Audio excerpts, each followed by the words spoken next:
doorway to life is a happy childhood.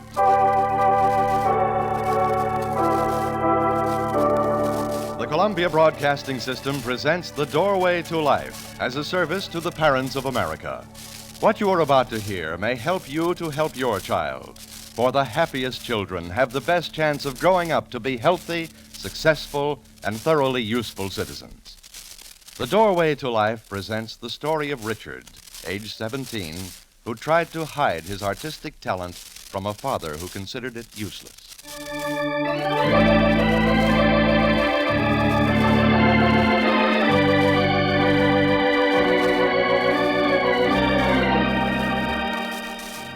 Richard Crane's father considered artistic talent useless because, as he put it, a man should work for a living and not be satisfied to starve in a garret painting or writing or playing a fiddle. To Mr. Crane, there was something not quite respectable about men who were interested in these things. He felt these men were weaklings or were too lazy to do anything else. For his son, Mr. Crane wanted a career in business, and he was increasingly disappointed to see Richard developing into a frail, sensitive, small-boned little boy who, already at 6 years of age, was displaying those qualities which his father disapproved of most. Well, Richard, here's the toy counter, dear. Look around. Say, Dick, these building blocks ought to be fun. You can build yourself a store. See, it even shows you how to make a bridge out of them. What do you think of them? Gee, I guess they're all right. But, Richard, you don't have to get the blocks. After all, dear, we told you we'd let you pick out your own birthday present this year. Now, you make sure you get just what you want. Hey, Dick, here's something. You can set yourself right up in business. Look at this, Dottie. It's a filling station. See, Dick, you've got your gas pumps, and here's your garage and little cars. Hey, Dick, where are you? Where'd he go? Oh, I think he's found what he wants, Sam. Look, he's playing with that toy theater. Well, what's that thing he's holding in his hand? Oh, it's a puppet. It goes to the theater, I guess. What kind of toy is that for a boy? Sam, he's the one who's going to play with it, not you. If that's what he wants, what difference does it make? You mean if he wants to play with dolls, we should let him? They're not dolls, Sam. They're puppets. Oh, well, what's the difference? Gee, it beats me. There's every kind of toy in the world here for a boy, and he goes and picks out something like that. I'll bet even his sister wouldn't want something that silly. What's the matter with him, anyway?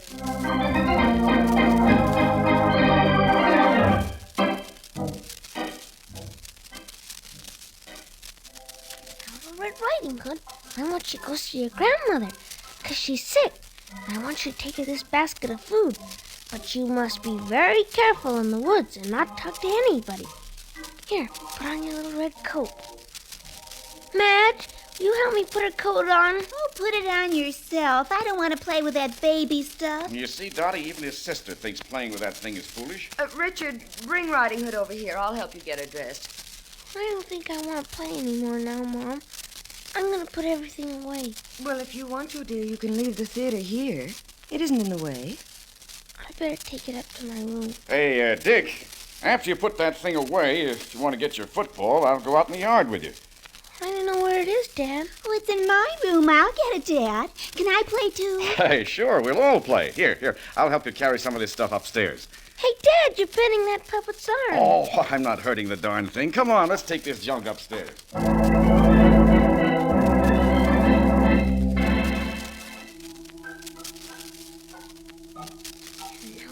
Comes in the door of the castle. He says to his wife, "Fee, fi, fo, fum.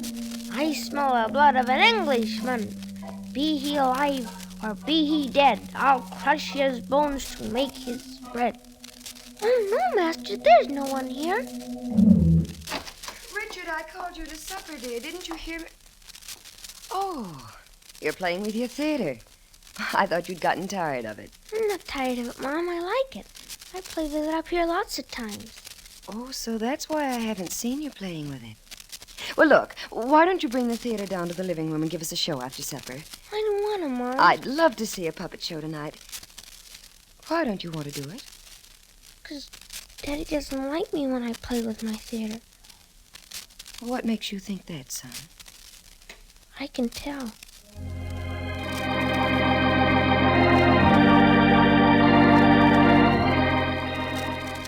Because Richard was a sensitive child, quick to notice the feelings of others, quick to sense his father's disapproval, he began to look upon his own fine artistic qualities as weaknesses, as handicaps. This didn't happen immediately, but developed as the result of many incidents over a long period of time. Hey, Dick, come on, let's do something. You want to play some ping pong? Gosh, not now, Madge. I want to finish this picture. I wish Mom and Dad would get home. Hey, Madge, you're in my way. Oh, for gosh sakes. What are you painting? That tree. See it through the window? Oh, yeah. Say, it really looks like it, too. Oh, I guess that's them. Gee, I hope they bought me that sweater. Oh, thank goodness. Madge, grab a couple of these packages, dear. Gosh, Mom, looks like you bought out the store. If I'd let her, she would. Did you get my sweater? Oh, yes, and are you lucky. I found the cutest thing marked down to $5. I got something for you, Dick. Something I bet you've been wanting for a long time. You did? What is it? Well, if you'll stop the doodling on that paper and come over here, I'll show What's you. in this package, Oh, Mom? Madge, wait till you see it. I bought myself a dress. I just took one look at it, and I knew I had to have Oh, it. well, put it on. Let's see it. Oh, well, not now, dear. You'll see it some other time. Let's see it now, Mom. Come on, Mom, put it on. Well, all right. Madge, bring it into the bedroom. You're going to have to help me with it. Here you are, Dick. Well, what is it, Dad? Well, go ahead, open it up. Gosh, Well, what do you think of it? gee, a football helmet. Yes, sir, and here are your shoulder pads and your jersey, shin guards, pants, shoes. Gee, it's a whole outfit. Uh-huh. Well, what do you think of it? Do you want me to try it on? Oh, now, what a question. Don't you want to see if everything fits? Oh, sure. I just thought... Yeah, here. Let me help you. Put these shoulder pads on first. Put your head through. There. How does that feel? It feels all right. Yeah, now slip on the jersey. Boy, wait till you see Mother. She looks like a movie star. Well, at least my daughter approves. How do you like it, Richard? Gosh, you look beautiful, Mom. Hey, Dick, wait now. Keep still a minute. Try on the helmet. There. Is it loose? You know, you want a helmet to fit real snug. Feels all right, Dad. You know what the pink color of your dress makes me think of, Mom? What does it make you think of, dear? The sunset outside our window. Boy, how nice. I'll remember that every time I wear this dress. All right, now, here. Let's put on the shin guards. Hey, Dick, are you going to try this stuff on or not? I'm sorry, Dad. Well, here, you put on the other one. Well, I'm glad everybody approves. Come on, Madge. Let's go take it off. Mom, don't take it off yet. I want to paint your picture. Oh, well, you're busy, dear. It would take too much time. I'll be through in a minute, Mom. I just have to try on these pants. You know what I think I'll call the picture? What? My mother's pink dress. He's getting real good, Mom. Look at what he painted this afternoon. Oh, walk around, Dick. How does it feel? Pretty good. Dottie, take a look at him. Those shoulder pads make him look pretty rugged, don't they? They certainly do. He looks so big you'd hardly know it was Richard. He looks like a wrestler. Come on over here, Mother, and I'll start painting your picture. Sam, look. Look at the trees he painted. Yeah, I saw them. You know, if Dick keeps on like this, I wouldn't be surprised if he turns out to be a fine artist when he grows up. Dottie, I've heard enough about this darn painting.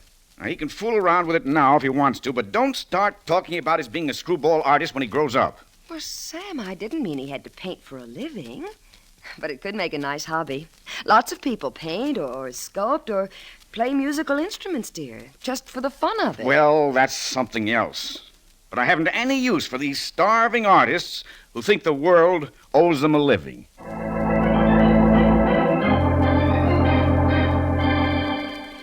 Mr. Crane's attitude hurt Richard deeply. He wanted his father's recognition and praise for his talents very much, and instead was made to feel that even to have these abilities was something unmanly, something of which to be ashamed. Richard, without realizing it, accepted his father's evaluation of himself and began to feel that he was weak and unmanly. And so, as a child, Richard felt great sympathy for other weak creatures of the earth. But this attitude only brought forth additional criticism from his father. Hey, Dick, watch this one. I bet you I can throw this rock all the way to the other end of the garden and hit the fence. I don't care. I like to throw rocks way up in the air, like this. See? Wow, that's pretty high. Here she comes down. Hey, look, there's a rabbit. Your rock scared a rabbit. Come on. Hey, look. fell down. Something's the matter with him. Hey, Tommy. He stopped moving. Look, I think he's dead. Boy, your rock must have hit him right on the head. I didn't mean it. I didn't mean it. Hey, you know what? We could have rabbit stew. Dick, what's the matter? Nothing. Why'd he have to get killed? He never hurt anybody. Gosh, it's just a rabbit. Hey, Dick, where you going? Don't you want half of him?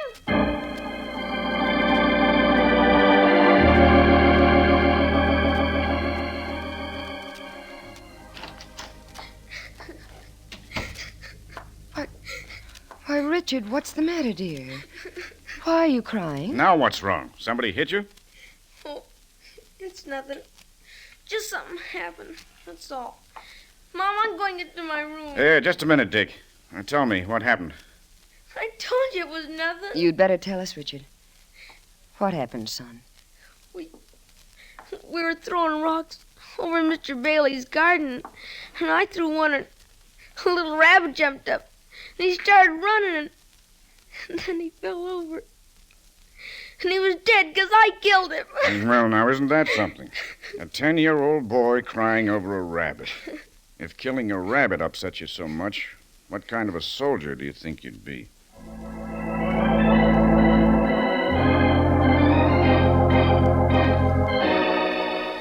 As Richard grew older, and in spite of his father's attitude, art, music, and books became the boy's main interests. Being small physically and with a sense of being different developed by his father, Richard's attempts to participate in competitive sports and games in high school were doomed to failure. But because of his enjoyment of the arts, he did well in these, and he was well liked by his teachers. Mrs. Porter, an art teacher, was particularly partial to Richard. She first became aware of the boy's talent when asked to judge a poster contest in which all of the high school had participated. Now, if I may have your attention, students, please. First, I want to congratulate the Thomas Jefferson High School for the fact that one of your students has won first prize in our citywide poster contest. As you know, this poster is to be used for the purpose of raising funds for the destitute children of Europe. And now, here is the winning poster. Will you draw the curtain, please? It's called They Too Have a Right to Live and was painted by Richard Crane, a senior in your school.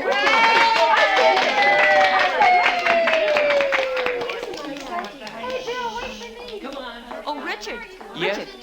I've wanted to meet you ever since I saw that poster. The children in it are so appealing. You show great sensitivity to their sufferings. You have a very fine talent, Richard. Thank you, Mrs. Porter. Have you made any plans to continue studying art after leaving high school? No, I haven't. Well, do you plan to go to college? Well, my father and I have talked about it, but he certainly wouldn't spend any money just so I could study art. Well, you know, there are quite a few scholarships available to art schools and art courses in the universities. Why don't you compete for some of them, Richard? I'd be glad to get all the information for you. I really think you have an excellent chance of winning a scholarship. No, thanks, Mrs. Porter. I'm not really interested. Well, what are you planning to study? Oh, I just want to get a regular college education. You know, like everybody else gets. Heck, nobody has any respect for artists. You mean your father doesn't have any respect for them? That's right. Besides, I want to be like everybody else. Like everybody else. Richard, is that really what you want? To be like everybody else? I try to be, but I know I'm not. There's something different about me. I don't have any fun doing the things other guys do. I'm no good at sports. I hardly have any friends. Because you don't have their interests? I guess so. I feel uncomfortable with them. I always do things that make them laugh at me. Even girls think I'm funny. It seems I always talk about the wrong things with him. I'm not hep. I don't know why, but it always happens like this.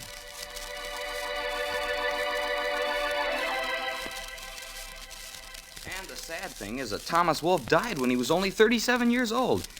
Oh, he certainly was a great writer. Don't you think so, Carol?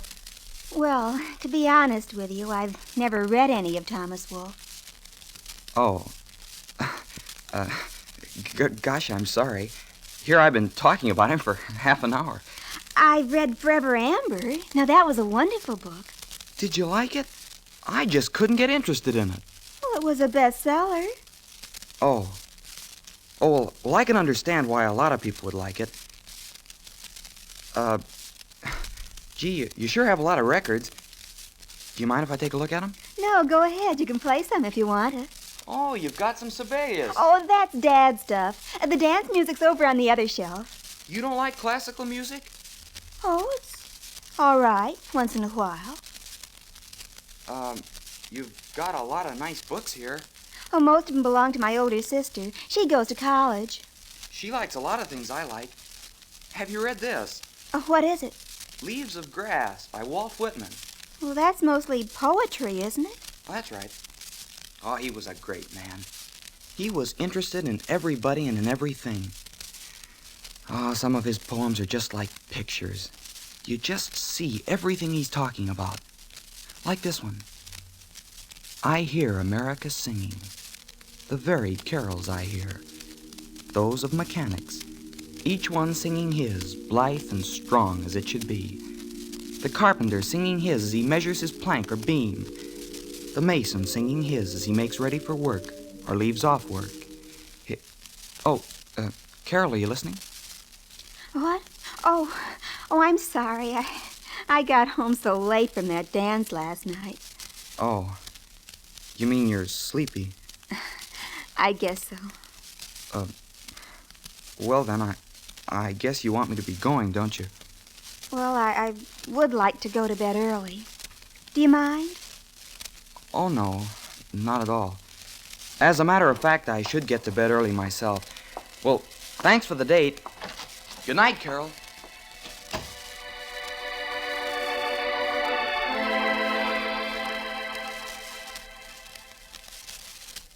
You see, Mrs. Porter, I don't know how to really make friends with anybody. Oh, that's what you get for being different. And I don't want to be different all my life. Well, I think what is most important is for a person to be himself. And I think the reason you're unhappy is because you're trying hard not to be yourself. Creative people are different, Richard, but not in the way you've been led to believe. How do you mean? Well, creative people are sensitive. Their ideas about having fun are a little different, but there's nothing wrong with a person who enjoys a symphony concert more than a football game.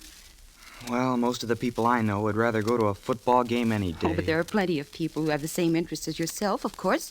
Well, they're a little hard to find at your age, but you'll find them. You can have lots of friends. I don't even know why I'm talking about all this. My dad expects me to go to college and learn something useful. And that's what I'm gonna do. But there are so many fine artists today who are doing useful things, Richard. Why, wallpaper designers, like Hobie Irwin. Richard, he's brought a new kind of beauty into thousands of homes. There's Rockwell Kent. The illustrator.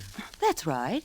And then there are people like Alex Steinweiss, art director for Columbia Records, Raymond Loewy, who does industrial designing. I wish you could tell my father about all these people. If I may have your permission, Richard, I'd like to, very much.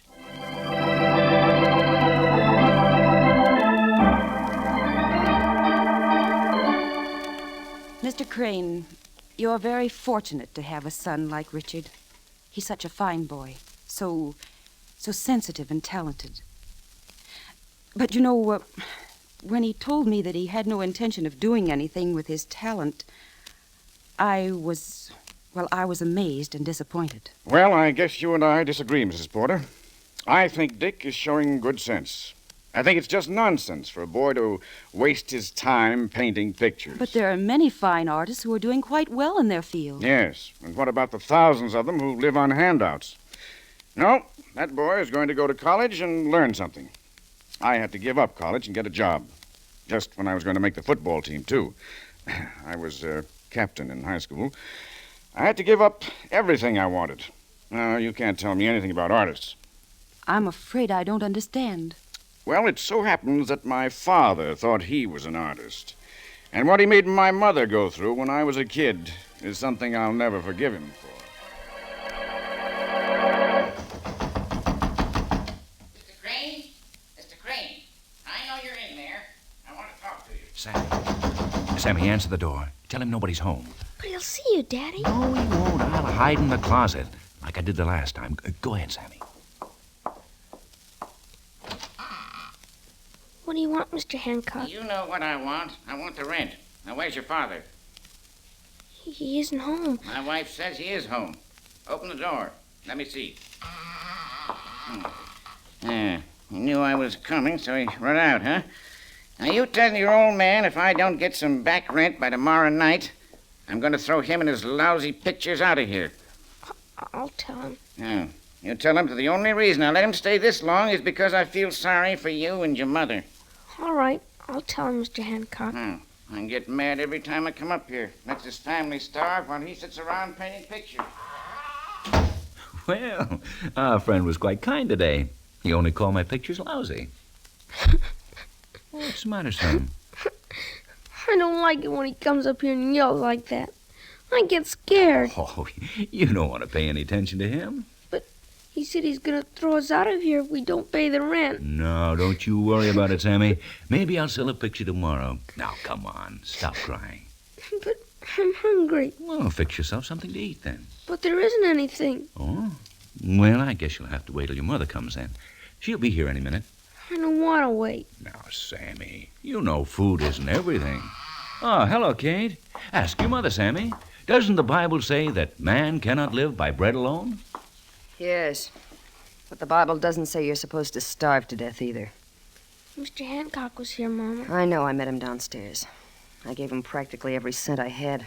Left myself car fare to go to work in the morning. What are we going to have to eat, Mom? Nothing fancy.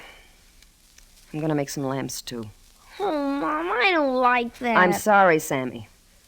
I know you don't like lamb, but it's cheap. You wait till tomorrow, Sammy. I'm going to sell a picture, and you're going to have a steak. The kind you like, You too. shouldn't make promises to Sammy when you can't keep them.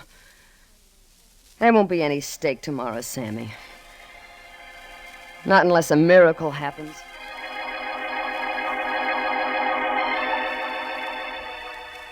Well, sometimes a miracle would happen and my father would sell a picture. So for a few weeks or a month, my mother wouldn't have to work, and then it would start all over again. I was still a kid when my father died. The city buried him. No, sir, there aren't going to be any more artists in my family. Not if I can help it. Well, you know, Mr. Crane, it won't be long before Richard will be going to college. Oh, what sort of career do you think he should prepare for?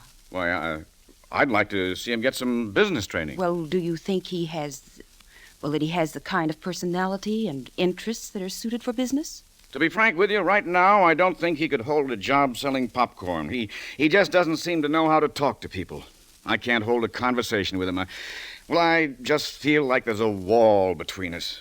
I don't know what it is, but I've always felt that there was something different about Dick. You know, that's what Dick thinks, too.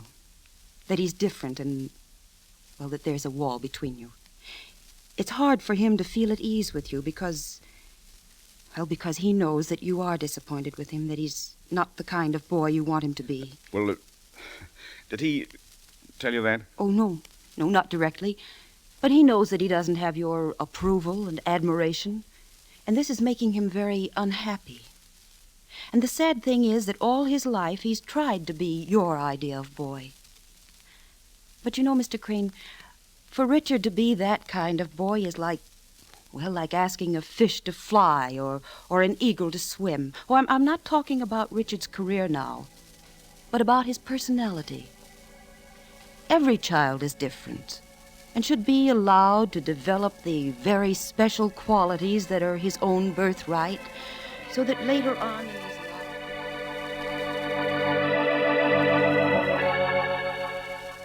Fortunately, Mr. Crane was a man who could accept logic. And as Mrs. Porter continued talking, he was able to see that Richard had distorted his whole life to fit the ideal his father had for him. He began to see all the suffering he had unknowingly caused his son. He began to understand why Richard would never be the football star and rugged businessman that he had pictured. With Mrs. Porter's help, he began to see something else, too. That in order to be a happy human being and a useful citizen, Richard needed to be himself. And that it was Mr. Crane's job as a father to make this possible. Mr. Crane began to see himself and Richard in a new light. Hey, Dick, what are you doing this afternoon? Oh, I'm just going someplace downtown. Oh, would you be interested in playing a little golf? My partner stood me up. If you want me to. Well, swell. We'll be leaving in about half an hour. What were you going to do downtown, anyway? Nothing important. Oh, what was it? Oh, I was just going to see an art exhibition. Then why do you want to play golf? What kind of exhibition is it? You wouldn't be interested, Dad. How do you know? Well, they're showing some paintings and sketches by a woman called Patricia Rayner. They're paintings of eye operations. Huh? Paintings of what? Eye operations. She's an artist who's on the staff of a hospital in New York. She makes drawings of operations. Well, I'll be darned. And then they use them to teach other doctors. Is that it? That's right. Say, are there many artists who do this kind of thing? Heck no. There are only about 20 medical artists in the whole country, Dad. I better go put on my golf shoes. No, wait a minute, Dick. We can play golf some other Saturday. Look, why don't we both go to that exhibit? What? Yeah, sure. What's the saying? There are more things in the world than we know about. Oh, it's from Hamlet. Yeah. There are more things in heaven and earth, Horatio, than are dreamt of in your philosophy.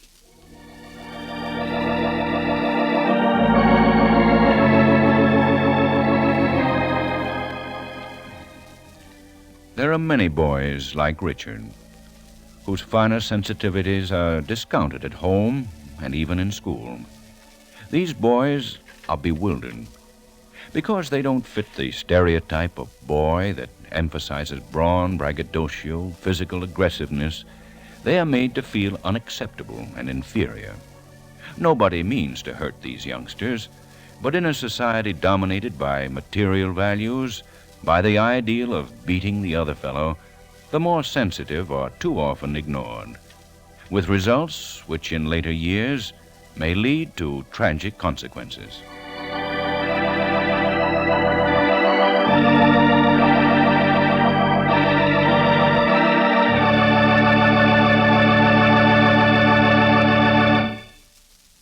Doorway to Life, written by William Allen and Virginia Mullen, is produced by William N. Robeson and directed by Norman MacDonald.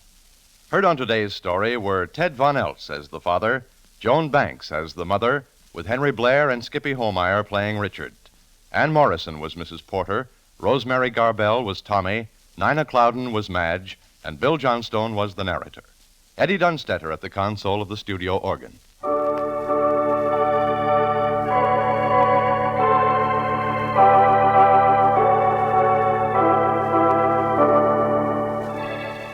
Doorway to Life, a feature production of the Columbia Network, is based upon authentic case histories which have been approved by a committee of recognized authorities on child care, composed of psychologists, psychiatrists, pediatricians, social workers, and educators.